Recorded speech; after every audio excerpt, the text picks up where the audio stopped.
Hello friend. कैसे हैं आप?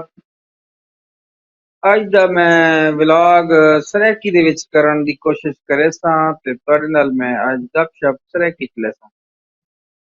ਮੇਰੇ ਹੱਥ ਹੀ ਨਾ ਪਿਆ ਕਿ ਮੈਂ ਤੁਹਾਡੇ ਨਾਲ ਗੱਪਸ਼ਪ ਲਾਵਾਂ ਤੇ ਅੱਜ ਦਾ ਜਿਹੜਾ ਸਾਡਾ ਟੌਪਿਕ ਹੈ ਉਹ ਜਨਾਬ ਸੇਫਟੀ ਦੇ ਬਾਰੇ ਹੈ ਕਿ ਸੇਫਟੀ जिस टाइम तुसा कोई मकान बनाने हो या कोई काम करने हो तो उस विच एहतियात करनी चाहिए।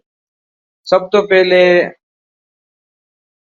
तुसा जो भी काम शुरू करना है उसका ये देखना है कि जनाब तुहारे इर्द गिर्द कोई ऐसी चीज तो नहीं जिसते तुसी अगर चढ़ के खलोने हो तो वो अनबैलेंस थी नहीं है।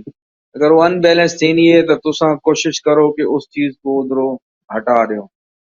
दूसरी गल ये है कि तुसा सेफ्टी बेल्ट अपना अगर किसी टावर ते तुसा काम कर रहे हो तो अपना सेफ्टी बेल्ट चेक कर लो ताकि उस सेफ्टी बेल्ट दे विच कोई मसला मसाइल ना होवे।